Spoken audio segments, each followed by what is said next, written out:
smile. Yung pang-toothpaste. Sigaboy, tao. Large smile. Ate Edna, large smile. Ayan, yan. Extra large smile. O, diba? Ang ganda. Game. Tapos po yung, ayan. Last stages na po natin na 1 to 10. Ready na pa kayo? Ready na kayo? Okay. Ready? Number 1. Sabay-sabay.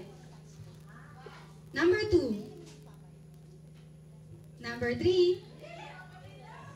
Number 4. Ayan na, ayan na, ayan na. Number 5. Okay. Number 6. Go, go, go. Number 7. Attend na. Wala no? Number 8. Attend na. Number 9. And number 10. Galing, galing. Dalang-dala po sila in fairness. Opo.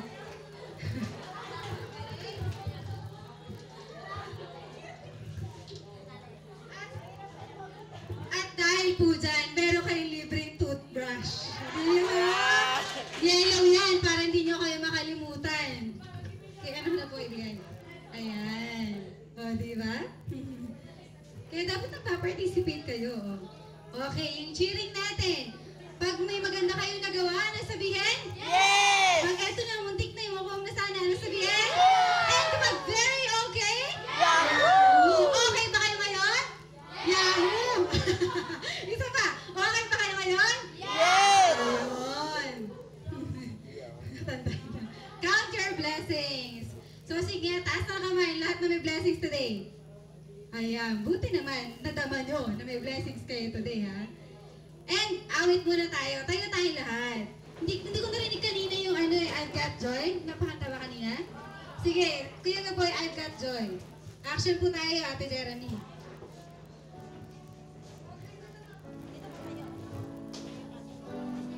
Pagandahan po ng action, ha? Okay. I got joy down in my heart. Deep, deep down in my heart. J-O-Y down in my heart. Deep, deep down in my heart. Jesus gave it to me, I know, and no one can never destroy. It's joy! It's joy! It's joy! It's joy! I got joy down in my heart. Deep, deep down in my heart. Ayan, salamat. Ang gagaling. Palakpakan nga natin yung bawat isa. Ang galing, di ba? Yun yung maganda. Kumakanta kayo ng may joy talaga sa buhay nyo. Exercise. Sige, breathing muna tayo ha. Breathing exercise. Inhale. Exhale. Inhale. Exhale. Isa pa, inhale.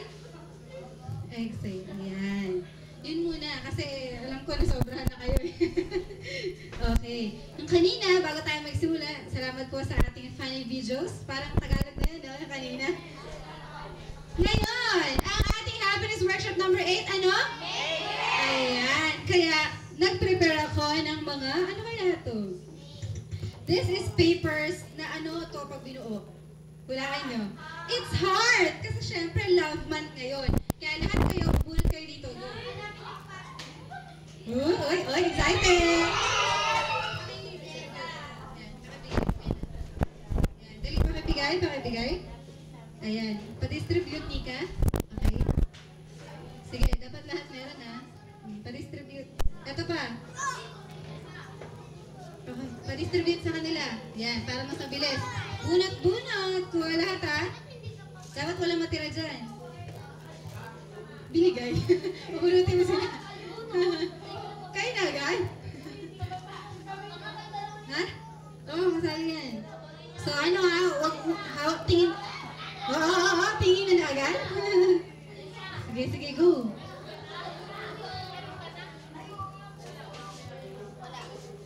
Ha? Iba-iba yan. Kahanapin niyo yung kabiyak ng puso niyo. Ready na? Meron na lahat. Ito! Wait lang. Wait lang, wala pa lahat. Oops, oops, oops. Oops, oh, wait lang, wait lang. Meron na lahat? Okay na, meron na lahat? Sinong wala pa? Sinong wala? Sinong wala pa? Meron na kayo. Wala ka na, Zee? Meron pa dyan? Meron pa? May natira pa ba?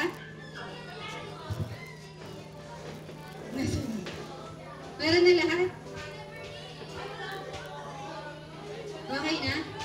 Wala na kayo? Wala lang po. So, sa mga wala, wala talaga. So, game na!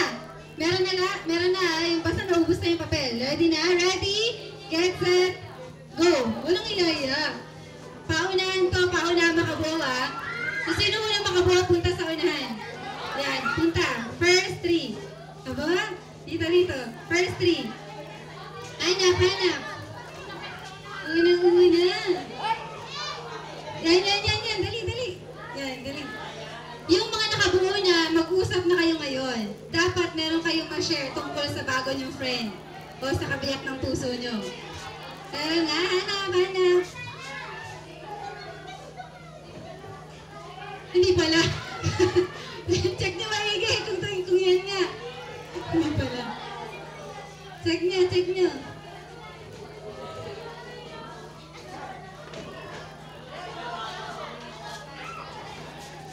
Ang bilis ah. Alam mo na ba kung anong pangalan niya? Oh, yeah. Alamin niyo. Okay na? Patingin nga. Oh, dyan lang kayo. Sige, dyan muna kayo. Yan. See? Ayun. Lupit. O, mag-usap na kayo. Dapat magkakilala kayo pag tinanong ko kayo. Make friends. Asa na? Ba?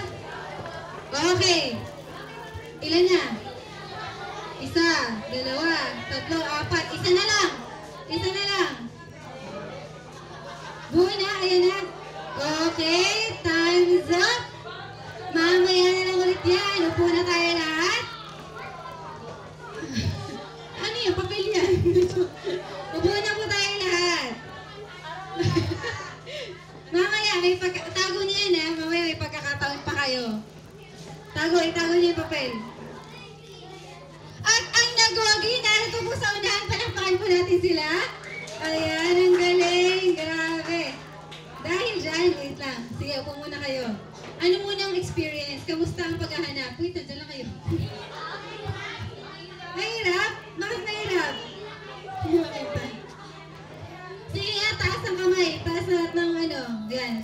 Taas ang shape. Sige nga, silipin nyo nga. Kung may kakahawig, silipin. Taas lahat. O, silipin.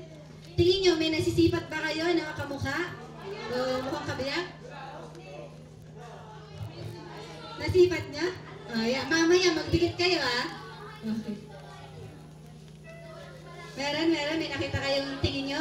Lapitan nyo nga kung tingin nyo, yun. Sige nga. Ano tingin nyo? Dito muna sila. Ayan. So, sige, mamaya ulit. Baba na. Salamat. O, interview na natin sila. Kasi talagang ang gagaling eh. Game. Make friends. Dapat magsabi ka ng kung sino siya or something tungkol sa kanya. Makinig kayo Upo na kayo lahat. Ready na? Ready na ba kayo? Ay, hindi pa. Hindi pa sila ready. Excited pa. May kinikilig? Talaga may kinikilig? Oops. Okay, tama na. Kayo game na? Okay, ready na ba kayo? Isang yep nga? Okay, go. Okay, raise. Ano masasabi mo sa kanya? Wala ka nalaman tungkol sa kanya? Siya po si Beverly Maniana. Favorite color niya po orange. Yun. Ano favorite color ni Beverly? Ano natin, buko ka na, Beverly. Yeah, ano masasabi mo kay Rachel? Ang favorite color niya po ay pink. Pink po. Oo, may alam na sila, favorite colors. Next naman, salamat po. Palakpakan po natin si Rachel, saka si Beverly. Kaya alam niyo na sila, game. Si Jessa po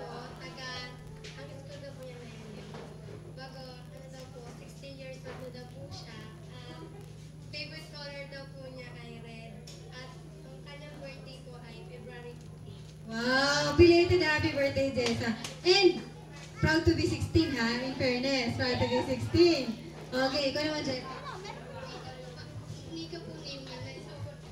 Po siya nakatira sa Manila. Nag-aaral po siya sa may annex. 14 years old po siya. Birthday niya April 4. So, nadagdagan. Alam mong birthday. Okay ba? Kailang birthday ni Nika?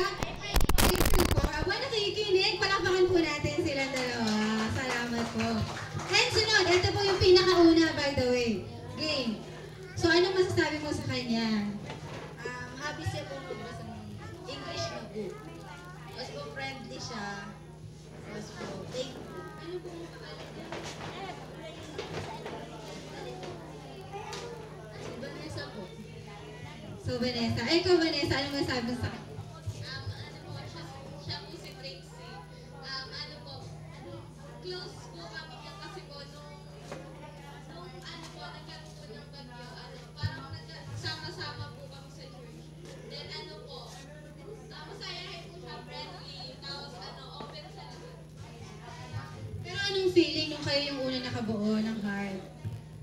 Excited na masaya. Ayan. So, salamat po. Palapakan po natin silang dalawa. Ang galing. Game! Eto, sino ka? Ayan. Yan, Russell. So, ano masasabi mo sa kanya? Pakilala mo rin siya. Siya po si Wendy.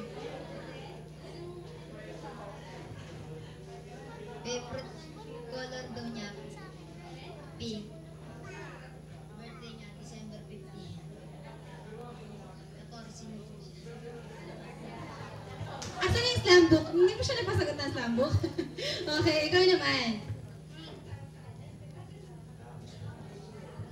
Ma'am, makulit po.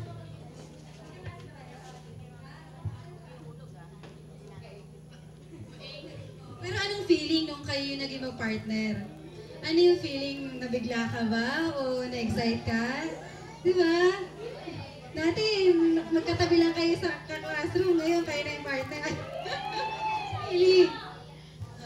Talagang ganun. Sige, palakpakan po natin sila. Salamat po ng marami. And ito po.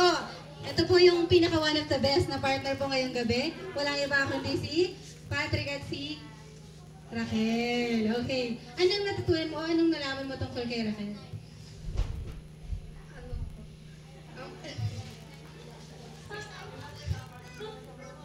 16 years old na daw po siya, tapos ang favorite color niya daw po green, tapos ang birthday niya po March 19, 1996.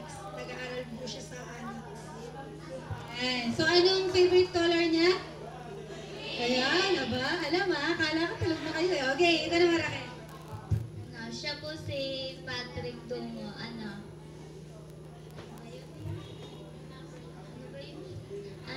favorite color po niya, blue tsaka po violet. Birthday niya, May 2, 1999, 13 years old, nag-aaral sa Nerlo, nakatira sa Malaban. Okay, salamat po na marami. Palakpakan po natin sila lahat.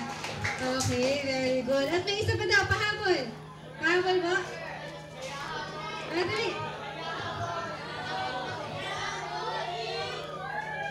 Kayo may nabubuong love, di ba? Kayo Okay, make friends lang, hindi make love. Make friends lang. Kayo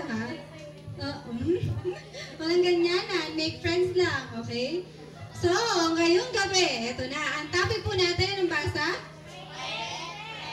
Ano daw? Parang kulang ng S? O, parang nautan lang kayo. Ano ba? My best friend. Ganito yan. Di ba? Bet kita. Di ba ganon? O, kayo Kala niya kulang ng S. O kaya kala niya nakatal kayo o nagkamali ako Tama yan. My best friend. Wow. Ganun niya. Isa pa nga? My best friend. Okay. May kasamang dila tao. Isa pa. 1, 2, 3, go. Best friend. My best friend. Bakit my best friend? Sino sa inyo yung may friend na gustong-gusto niyo siya bilang friend niyo? Yun talagang pag tinanong kayo, sinong favorite yung friend? Yun yung sasabihin niyo. Meron ba dito na kasama niya yung best friend niya? Sige nga, tayo yung dalawa. Tayo yung dalawa na mag-best friend. Sino? Okay, ikaw, sino? Sino yung best friend mo? Turo. Sino? O, sige nga, sabihin mo. O, yan, si Nika at si Renary. Sino pa? Si Renel, sinong best friend mo? O, buka na naman pala. Kasama palagi. Si Jessa. Okay, si Roslyn, sinong best friend mo? Ayan. And si Ate Josie ang best friend niya. O, di ba? Ang galing! Palakpakan po natin mga may best friend. Ang galing. That's good. Dapat talaga, yung mga bet niyong friend, kasama nyo sa mga gantong sitwasyon, sa mga gantong programa. Bakit? Para pareho kayo natututo, di ba, Cyril? O, yun. So, pag-aaralan natin, ano yung best friend na yan? Sabi dito, anong basa? Sabay-sabay. By a fence, but rather by your friends. It's a Czech proverb. Ibig sabihin, may kanya-kanya ng friends.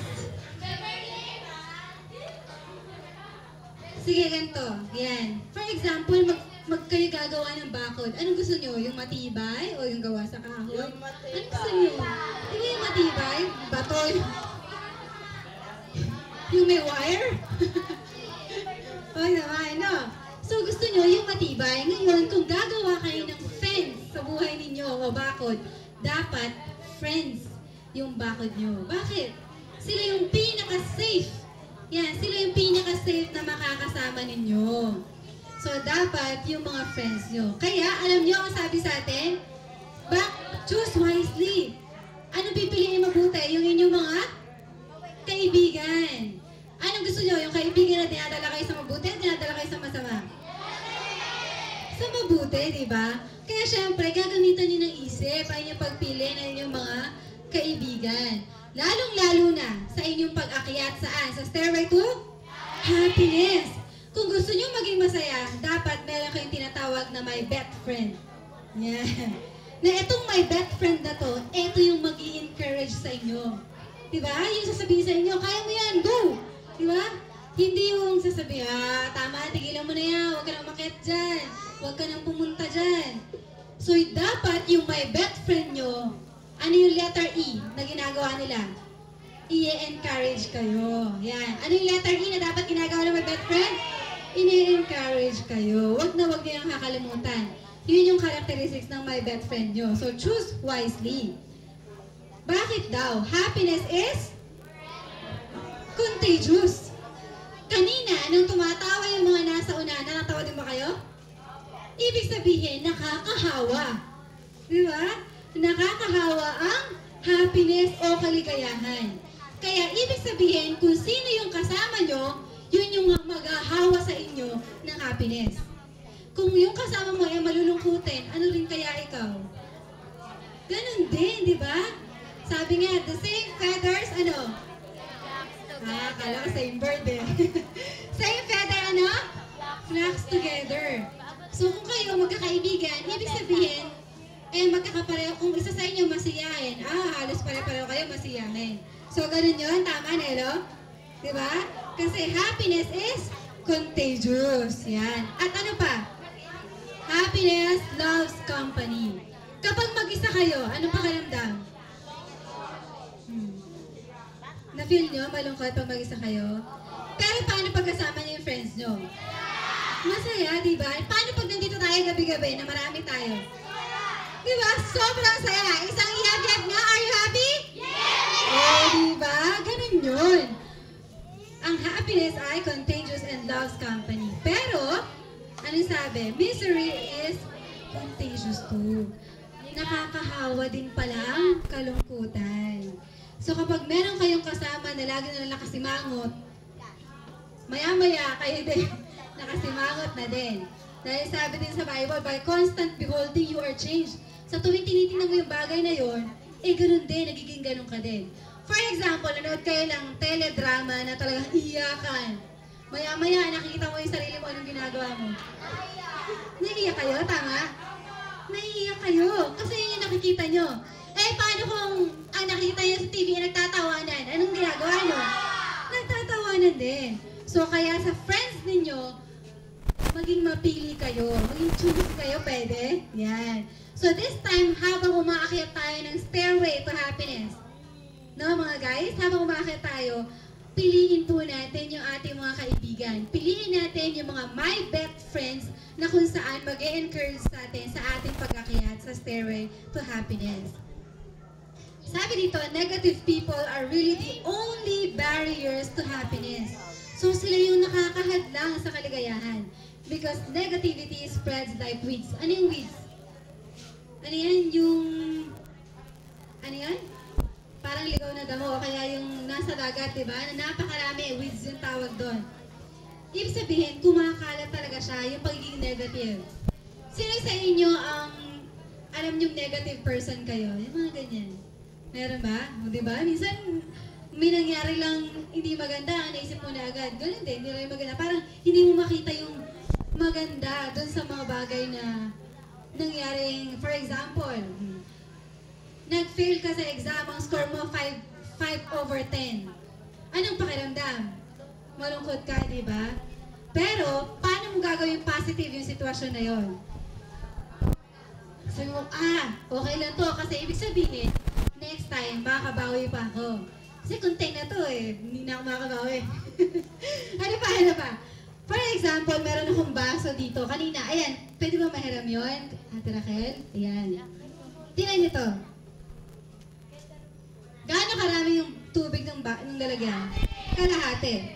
Ito ba ay kalahating puno o kalahating hindi puno? Negative ka, no?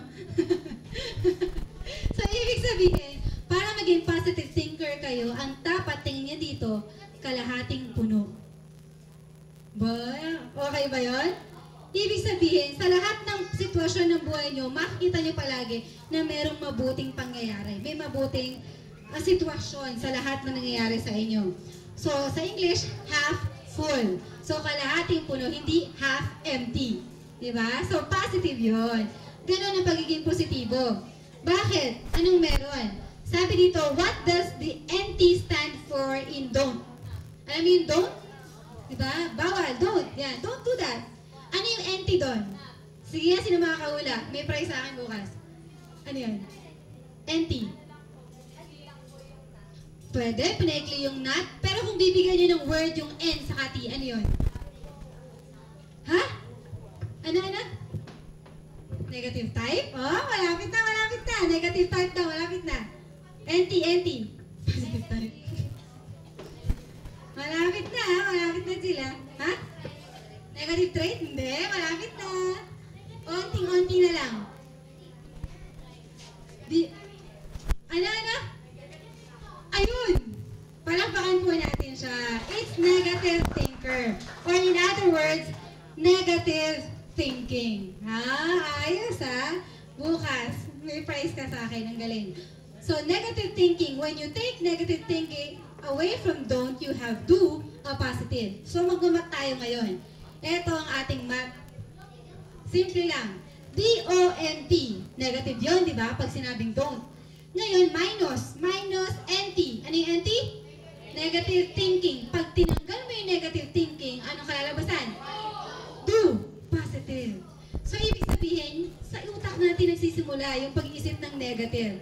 Pag tinanggal natin yon, magiging positibo ang lahat ng gagawin natin. Yan. So, yung mga friends nyo, yung you bet friends nyo, sila dapat ay mga positibong tao. Yung mga masiyahin. Yung talagang pagpunta nila sa isang crowd, nagiging masiyahin yung buong crowd dahil sa kanila. Meron bang ganun dito? Di ba?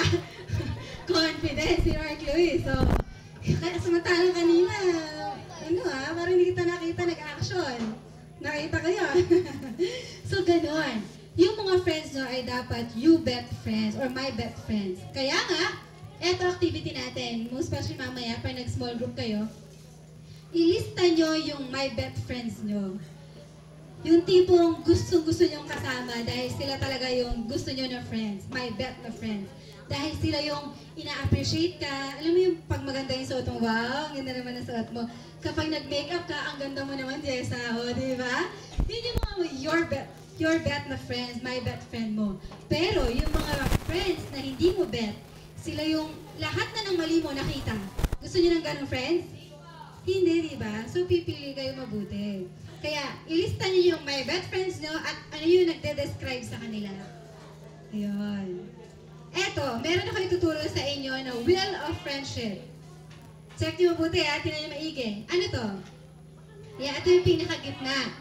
Ang tawag dito, hub. Yan. Ang hub, ito yung true friends nyo. Marami ba? Marami? Unti lang. Nakita niyo maliit? Ibig sabihin, huwag kayong magtaka kung unti lang yung true friends nyo. Okay lang yun, walang problema doon. Ang mahalaga, meron. Di ba? Ang mahalaga, meron kayong hub or true friends. Ngayon, etong spokes. Ano tong spokes? Ito yung mga somewhat close friends nyo, yung medyo malapit-lapit na close friend. Ayan, kaya close eh. Yung other friends, yung mga, ayan, acquaintances, yung mga alam nyo yung pangalan, saan nakatira. Diba? Pinasulat yun ng slam book. Yan, sa mga acquaintance friends. And ito naman, yung peek-a-boo people. Yung rim. Yan, yung pinakagilid. Yung parang once mo lang na-meet. Yan, kunyari sa cashier ng 7-Eleven, mga ganon. O kaya, nakausap mo lang sa bus. So, yun yung mga peek-a-boo na friends nyo. And ito yung spokes. Spokes na friend and hub friend. Sino sa inyo ang may maraming true friends? Sige nga, taas ang kamay. Maraming true friends? Oh, that's good. Alam nyo, treasure yan. Kayamanan nyo yan. Ito pa. Sino ang marami? Ito, marami ito. Maraming spokes friend. Marami din. Sa school, di ba? Lalo na. Kayo, anong friends kayo? Anong klaseng friends? Real friends? Oh, wag naman sana. Dapat kayo, i-start nyo na maging hub friends kayo. Na close friends talaga. Ayan. Sabi dito, increasing social interaction has been shown to increase happiness. So kapag mas marami tayong interaction sa isa't isa, lalo tayo nagiging masaya. Ngayon, ang tao ay pinanganak upang makipagrelasyon sa kapwa-tao, tama?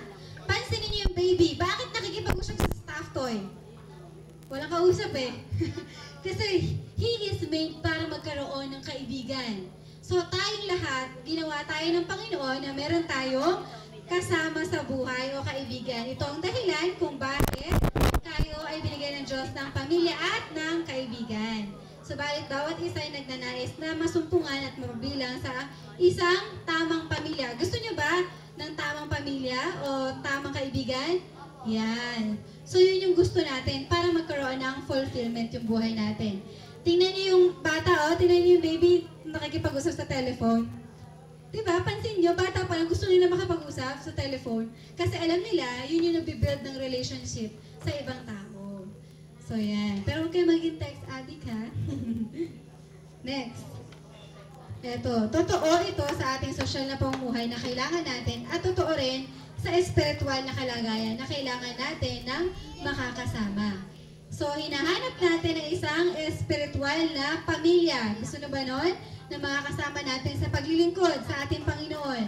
Sino gusto mag-serve sa Panginoon? Sige nga. Gusto nyo ba kayo lang mag-isa? Hindi, di ba? So, mas maganda na may kasama kayong nagsaserve sa Panginoon, tumutulong sa ibang tao. Kaya nga, eto, ituturo ko sa inyo ngayong gabi. Eto yung katanungan.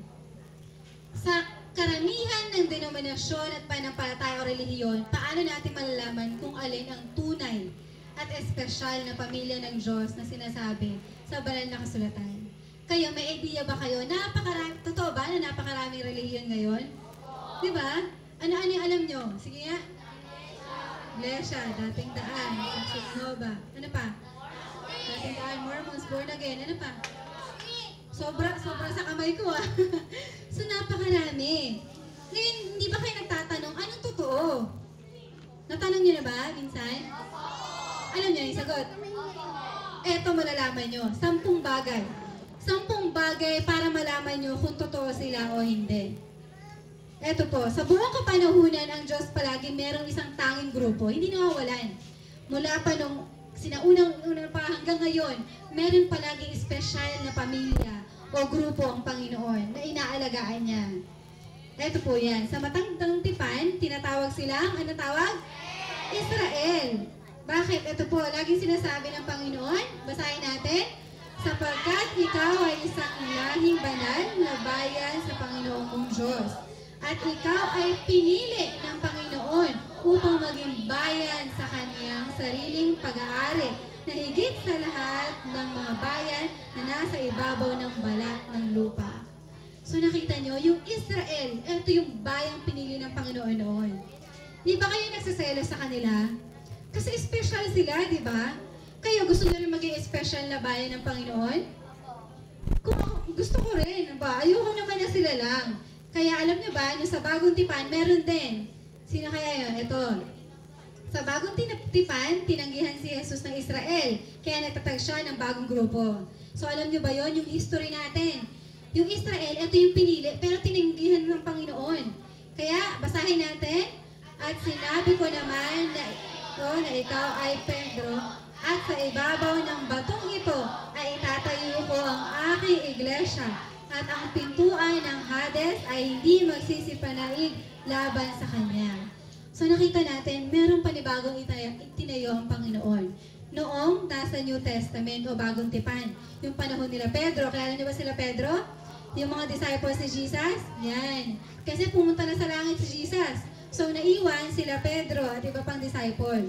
So meron pa rin iglesia. Alam niyo ba ang ibig sabihin ng iglesia? Ito yon. Galing siya sa word na, anong basa? Iglesia. Oh, trivia to ha. May alam na kayo. Saan galing yung word na iglesia? Iglesia. Ano ibig sabihin? Called out o mga tinawagan. Hello po, ganun. Tinawagan. Ito yung mga tao na special. Tinawag sila mula saan? Ito, malalaman natin kung mula saan. Sabi dito, datapwat, kayo'y isang lahing hirang, isang makaharing pagkasaserdote, bansang banal, bayang pag-aaring sarili ng Diyos.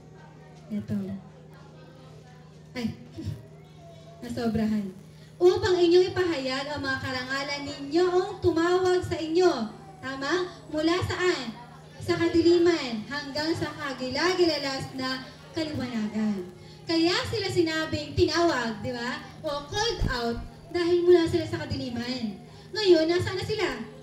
Kaliwanagan. So yung iglesia ng Panginoon ay ano? Nasaan na?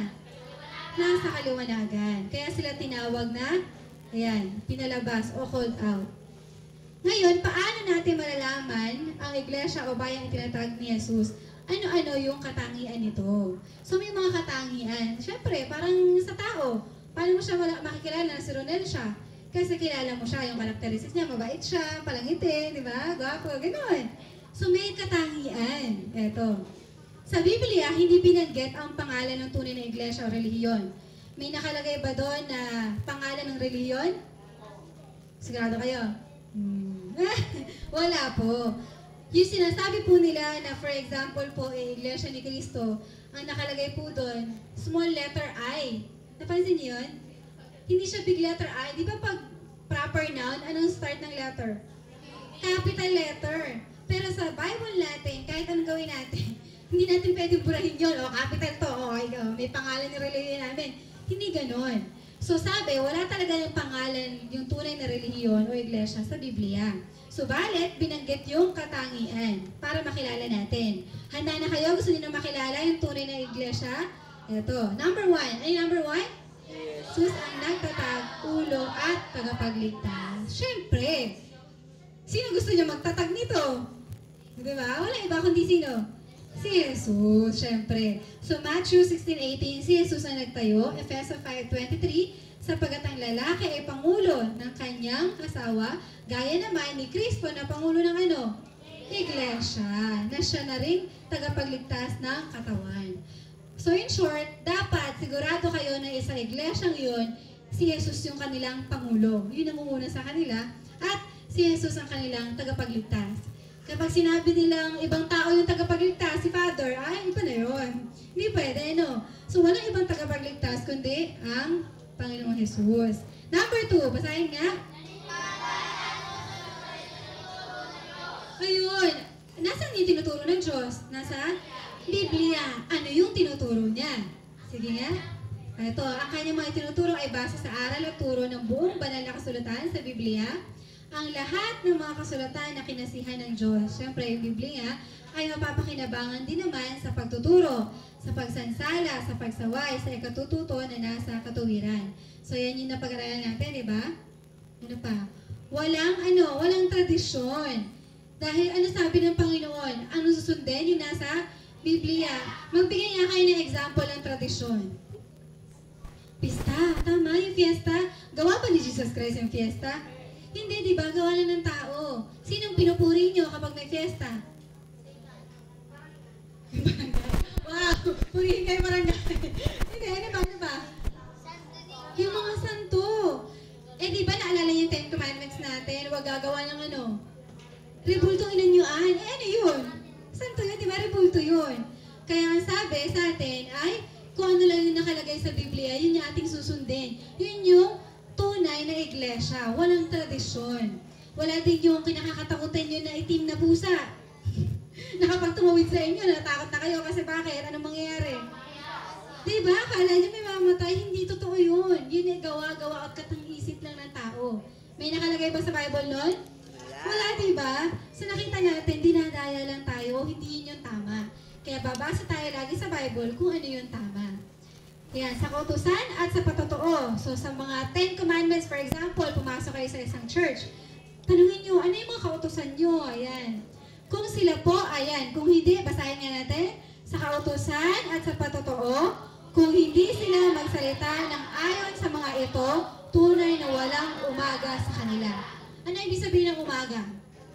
Maliwanag, di ba? So walang liwanag sa kanila kung hindi sila nagsasabi o nagsasalita tungkol o galing sa Bible. So yun yung sisiguraduhin nyo, ha? Dapat, yung pupuntahan yung iglesia, gumagamit ng Bible o nakabase sa Biblia. Pangatlo, tinatawag na nalabing iglesia. Pag sinabing nalabi, remnant o natira. Bakit natira? Ito yun. Sabi po sa Apocalypse 12:17, basahin natin. At nagalit ang dragon sa babae at umalis upang bumakas sa nalabi sa kanyang binhi na siyang nagsisitupad ng mga utos ng Diyos at mga may patotoo ni Jesus. Ulitin ko, bakit ko pinapasa ulit yung 10 Commandments sa inyo? Dahil yun yung nakalagay doon. Tama?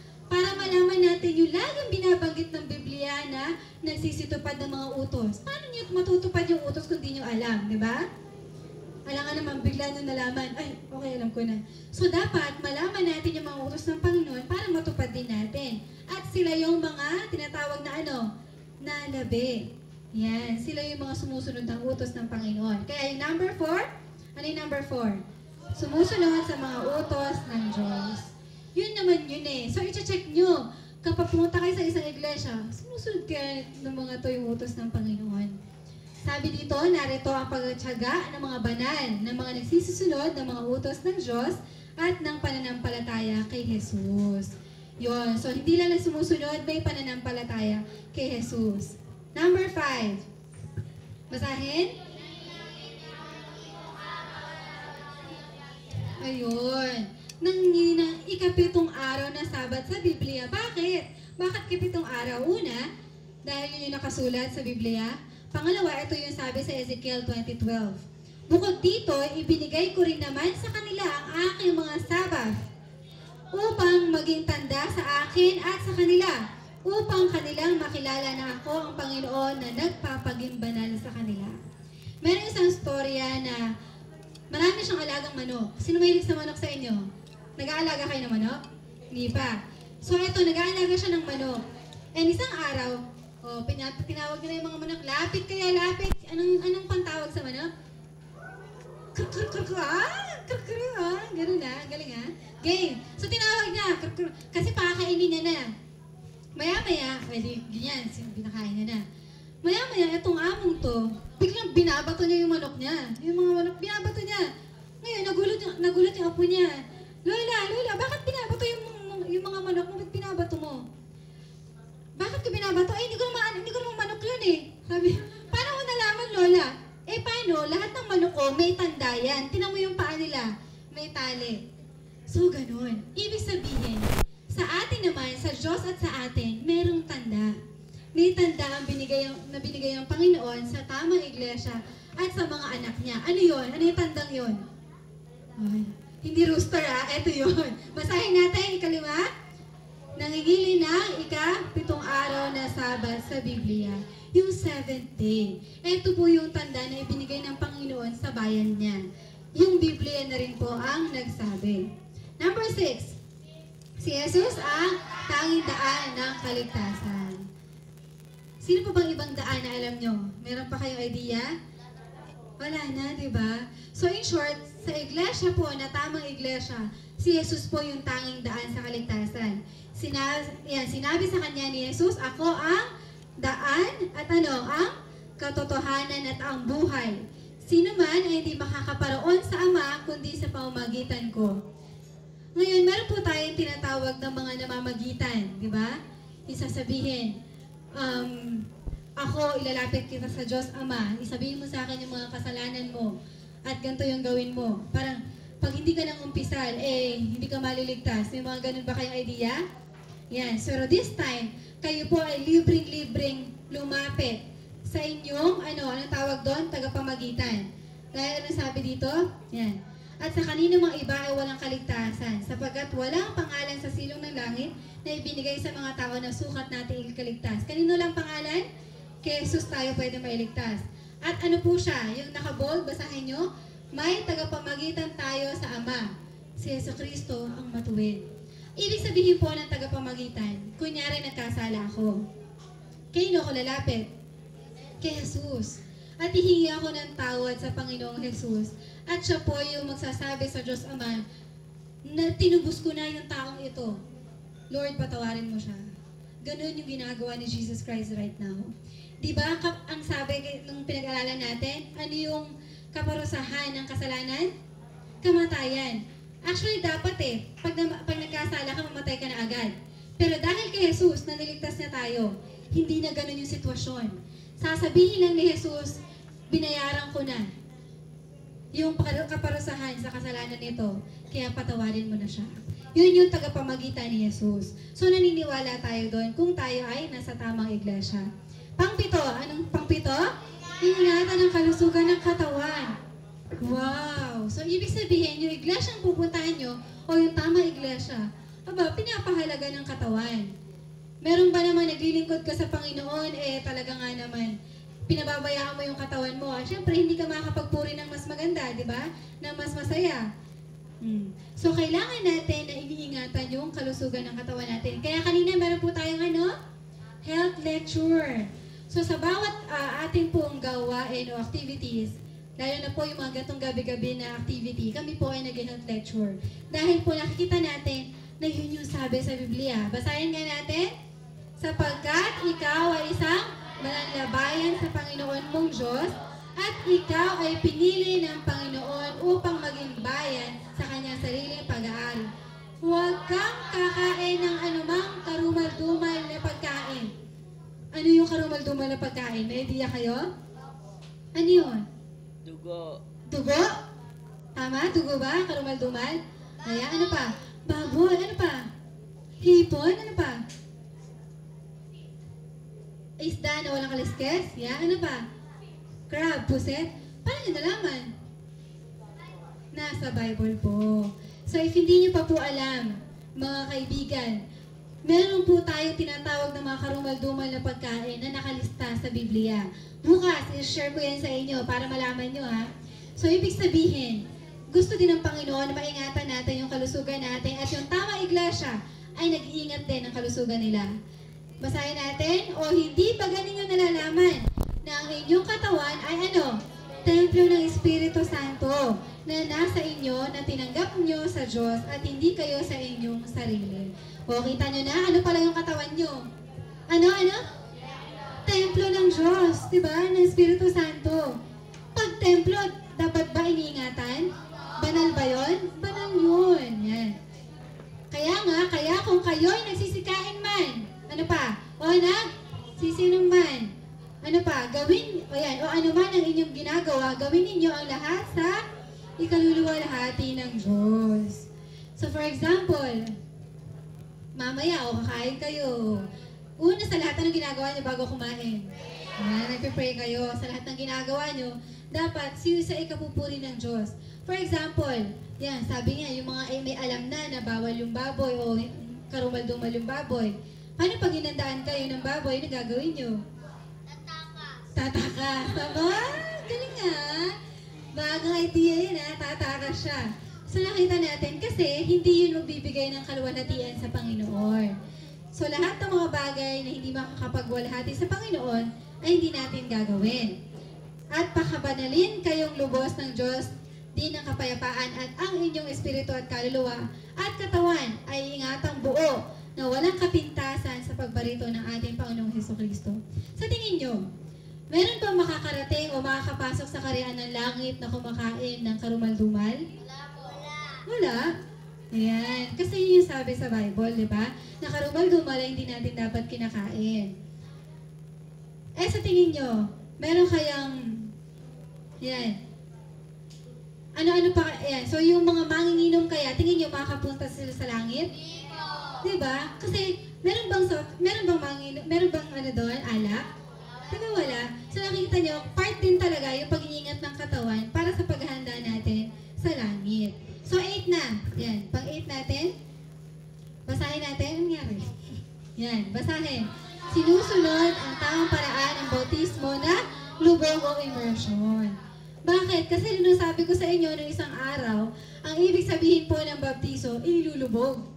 So, bautismo, inilulubog yon. Hindi po tama na yung church o isang iglesia na hindi po lubog yung kanilang bautismo. Ibig sabihin, hindi po lang sinusunod yung nakalagay sa Biblia. Bakit? Basahin natin.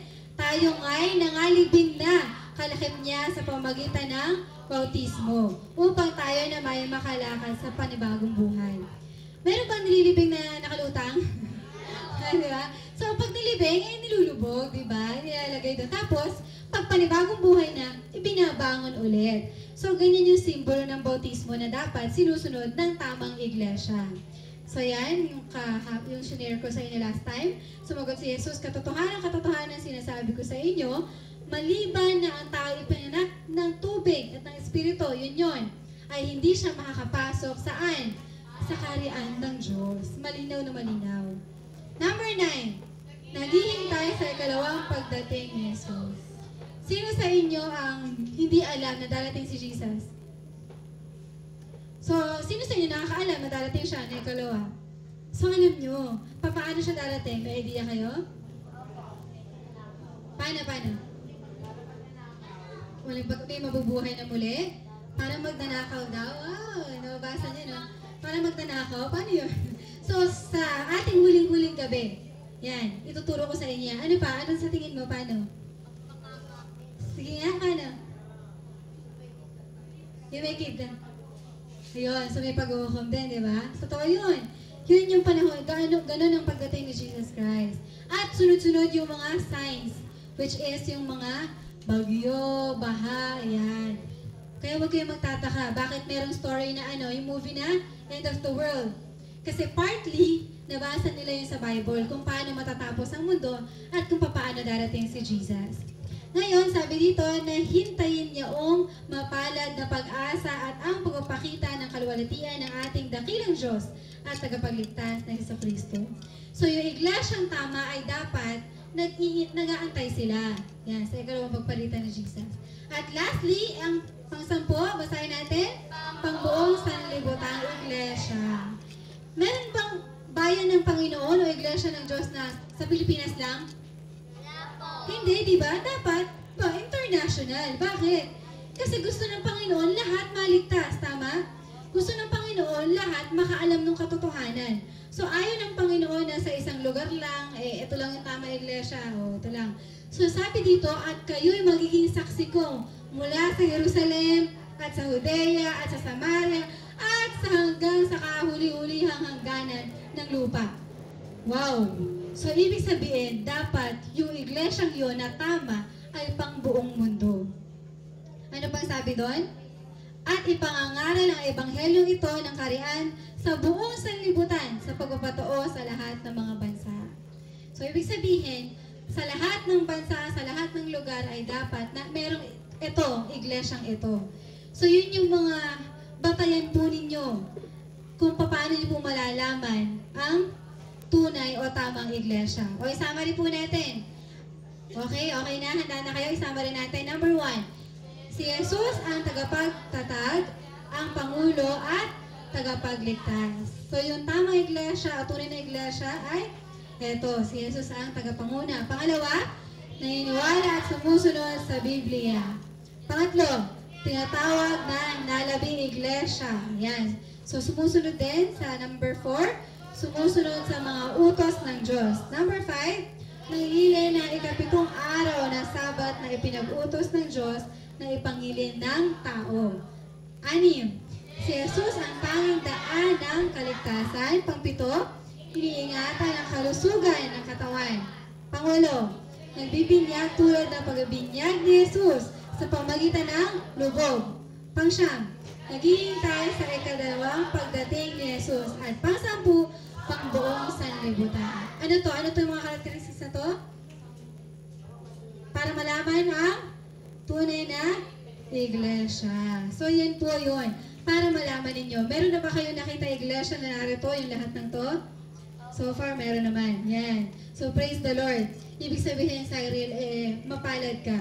So, kayo na mga hindi pa nakakakita ng ganitong iglesia, mag-search tayo. Saliksikin natin at hayaan natin na matuto pa tayo at malaman po natin kung ano po yung magdadala sa atin sa tamang iglesyang ito. Kaya po, ang sabi, choose wisely. Yan. Ano sunod to? Who should be your friends and what church you should be in. Sa ating pong paglalakbay patungo sa kaligayahan, kailangan natin ng kaibigan, tama? Para mas masaya, para mas malakas tayo, and sa ating pong paglalakbay patungo sa langit, kailangan din po natin ng ng iglesia na makakasama natin. Sa paglilingkod sa Panginoon, sa pag-aantay sa Panginoon. Kaya, pag-isipan po ninyong mabuti kung ano po yung pipiliin ninyo na iglesia na kabibilangan nyo at talagang pupurihin nyo yung Panginoon habang kayo ay naroroon. Yan po ang ating imbitasyon sa inyo at aking appeal sa inyo na pag-isipan niyo pong mabuti. Kaya po dyan nagtatapos yung ating lecture and yung ating pong 10 Commandments, by the way, no, yan, bukas na lang yung dalawa kasi po ay nasira ang printer. So, ipag-pray niyo yung printer na maayos na siya, gumagawa ng paraan para maragdagan yung ating 10 Commandments at masaulo ninyo. So, bukas, marami kayong malalaman. It's more on stewardship. Yung kanina binabanggit ko sa pagkain, nalilito ba kayo ngayon kung ano yung karumalduban na tinatawag? So, bukas malalaman nyo yan. And tungkol din sa, sino nakakaalam ng tithes? O ikaw po. Alam niyo yun? Alam niyo ba na pwede kayong maging sagana sa buhay? Yung tipong hindi kayo namumblema sa pera. Alam niyo bang pwede mangyari sa buhay niyo yun? Yan. I-share ko sa inyo yung sekreto bukas. So, abangan niyo yun ha. Dahil ang tao, nabubuhay tayo sa lupa na kailangan natin ng pera, di ba? Pero sinabi ng Panginoon kung papaano na hindi kayo mamumblema sa pera. So, alamin natin yan bukas. So, yun yung abangan niyo bukas. So, tonight, ito po dito nagtatapos ang ating programa. Tayo po ay magko-closing song and mag-pray. Closing song po.